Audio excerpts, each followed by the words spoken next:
And we're getting closer and closer to the holiday season here in the States. So what does that mean? It means it's time to update that fall TBR.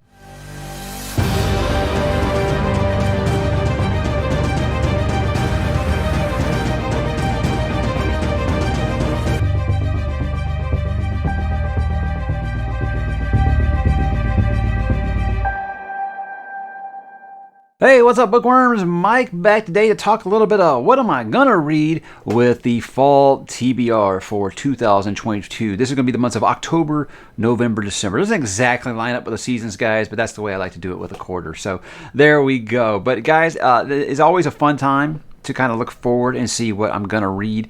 In the next couple of months. I don't like to do these monthly. I feel like that just can change too much. So I like to plan everything in ahead. And I know I've been kind of wonky with my results of that lately with this new reading freedom, as I call it. But I do have some things really planned out here, and I feel like they're pretty locked in.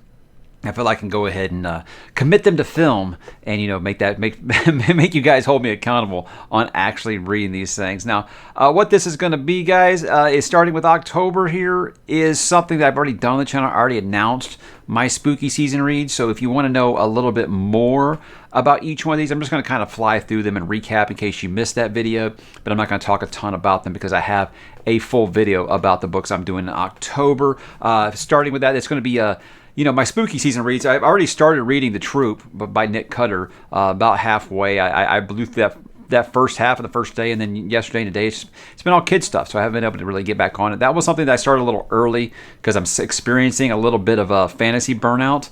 So that's why it's not October yet, and I've already kind of started it. But that's why it's very, very good so far. Then I'm going to be moving along to Between Two Fires by Christopher Buehlman. I don't have a physical copy to show you. Someone did send me one, but it's lost. It's been lost in this black hole of a room of books here. I cannot seem to find it. But I did buy it on digital again, and I plan to do that one next.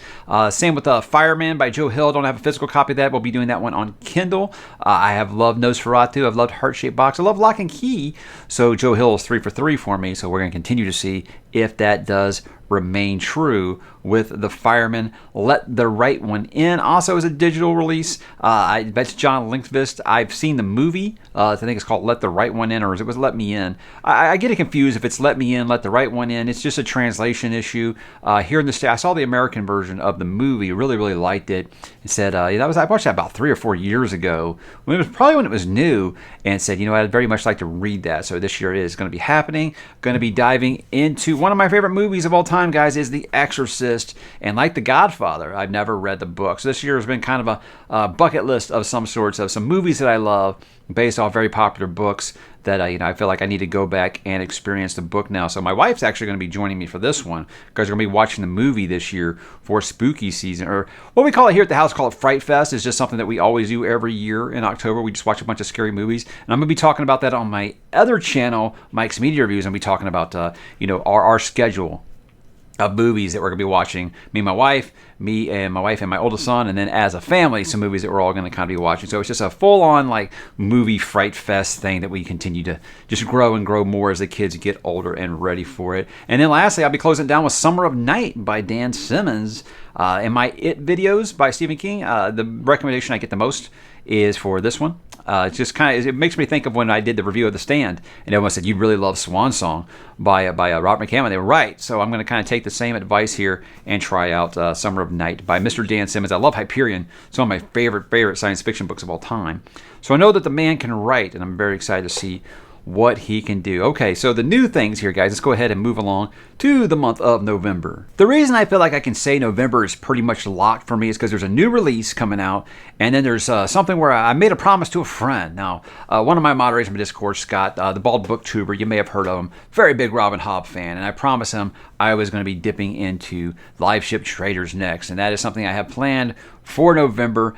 I don't know necessarily, guys, that I will get all 3 books in this month because they are big, big boys. But starting in November, I'm going to be starting Live Ship Traders. And if it rolls into December, no big deal. But that's going to be happening this holiday season here as I am anxious to get back to Miss Hobb. Yes, Assassin's Quest let me down, but I loved Assassin's Apprentice. I loved Royal Assassin. So I'm going to play the odds here and say I think maybe I will end up liking a lot more than I dislike, because everyone told me that, hey, don't judge her series or her writing as a whole based off the Farseer trilogy. You know what? And I like 2/3 of it. So I'm very excited about it. People tell me those are very much character books for her. And, as a character first guy, I'm excited to see what she does, but I do have that thing. It's that slight little voice in my head right now telling me, but you don't like nautical books. So we'll see. I'm still very anxious to do it. Too many people whose opinions that I've somewhat aligned with, or I just respect their opinion a lot,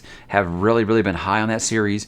And in fact, there's several people who've been like, no matter what you do not skip Lifeship Traders. I never really intended to skip Lifeship Traders. So I'm wondering if I am going to be reading it, feeling like, I'd like to get back to Fitz and Night Eyes and Burrich and that group, but if these new characters are as great as everyone says they are, I'm sure I'll end up enjoying them as well. I'm just going to kind of treat those non-Fitz books in the realm of the Eldlings. It's kind of like anthology series, and just pretend it's like a completely different series. And I think that's the best way for me to approach it. But like I said, if I don't finish all those in November, I do get a little bit of time off for Thanksgiving. But with me guys, time off with the kids who got times off, it's not really time off.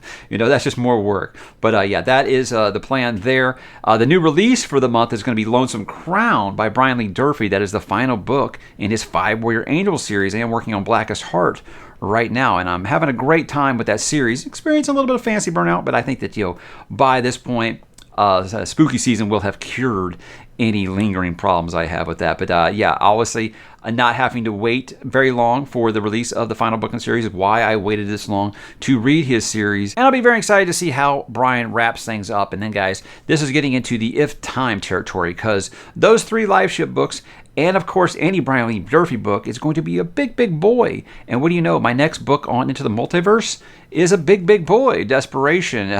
That is not a small book either. So this is really if I can, the plan is right now is those 5 books in November. I would be shocked if that happens. But like I said, I'm kind of saying that November, December can kind of bleed into each other this year. That's kind of how I'm going. But that's a good opportunity for me to go ahead and move into the month of December, guys. I think that something that's lacking from this list is a little bit of science fiction. So I said the next time I get back into some science fiction, what I want to get back to is The Expanse, because I love the first 2 books. I think the TV show is one of the best science fiction shows ever, but I stopped reading the books for a long time because I said I felt like it was ruining all the surprises on the TV show. And I was like, I'm just going to read to stay ahead of the TV show. And then the TV show finished and I didn't keep reading the book. So that just kind of fell through the wayside last year. I had planned on doing Sci-Fi September, and then I changed that Malazan schedule, so I had to make some sacrifices, and one of those was The Expanse. So I didn't think it would take that long to get back to The Expanse, but these are the 2 I've got planned for December, book number 3 and 4. I don't know if it's Cibolaburn or Chibolaburn. I never know if I've got that right, but books 3 and 4 obviously are very, very exciting times to get into it. And now that series is complete, I'm hoping I can continue to just kind of roll through those slowly, 1 a month, 2 a month, 1 every other month kind of thing, and continue that journey with the Rocinante and crew, because I'm very excited to do it. Another series I want to get back to, never meant to take a 2-year break on this, but I read, what was it, Kings of Heaven, and I really liked it a lot, so I'd like to continue with the other 2 books in that by Mr. Richard Nell. This is Kings of Ash and Kings of Heaven. He want to say Kingdoms, but these books, I've talked to Richard on the channel. Richard and I would definitely say that we are personal friends. We email back and forth all the time, and I'm excited to get back into his series because I like that first book a lot. And then Patrick told me that books 2 and 3 completely blow away book 1, which is quite a stance to take. But I believe him. I believe him because I feel like what he set up in book 1 was quite interesting, but it felt like, okay, now we're kind of hitting where the world's getting a little bigger. Our characters have their motives are kind of revealed at the end of that first book, their full motives, and you can see, okay, this is what's going to happen going forward. And what I love about what Richard does here is, I wish a lot of other fantasy authors are doing this, is at the beginning he has a recap of book 1, which is great because I read it 2 years ago. So I wish more fantasy authors did that, put the recaps at the beginning of the book. I think Lycanius is one of the best to ever do that. But that's what else I got. I got more science fiction on the list, guys. Ashes of Man, that's Sun Eater number 5 by Mr. Christopher Rocchio. I already have the advanced reading copy of it.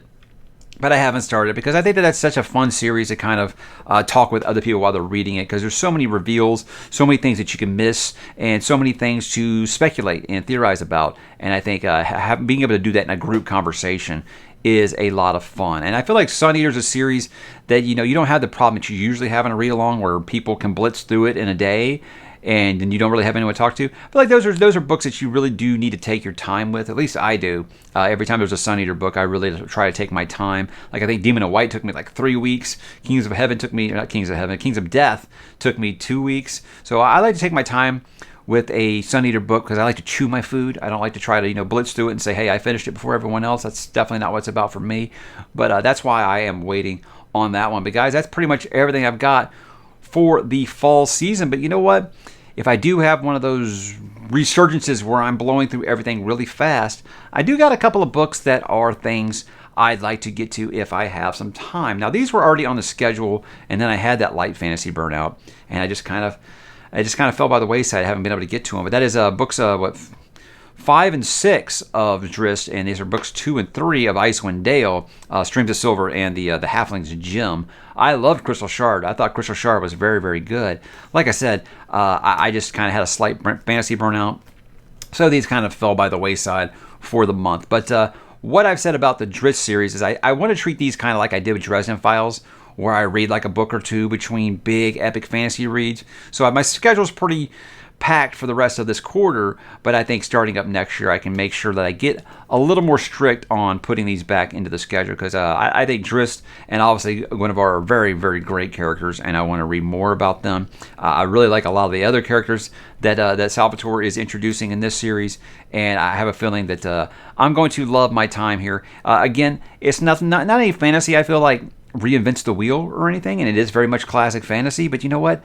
I cut my teeth on classic fantasy, and I never have a problem revisiting it. So I have no problems going back and using these as my palate cleansers while I make my way through some of these big fantasy books. Lastly, the other Instant Multiverse book is by Richard Bachman. You might have heard of him. There's the alter ego of Mr. Stephen King and the Regulators. Now, Desperation and Regulators are kind of the same story. I don't want to get too spoiler on that. What it is he kind of had an idea for a story, released these on the same day, and he said that the story is the same, but it's like Desperation is if Stephen King wrote the story, and Regulators is if Richard Bachman wrote the story. And they do feel like very different authors. So I love that this is the time that he was completely out about being Richard Bachman, and he was having a little bit of fun with it. And in my memory, I had a much better time with Regulators than I did Desperation.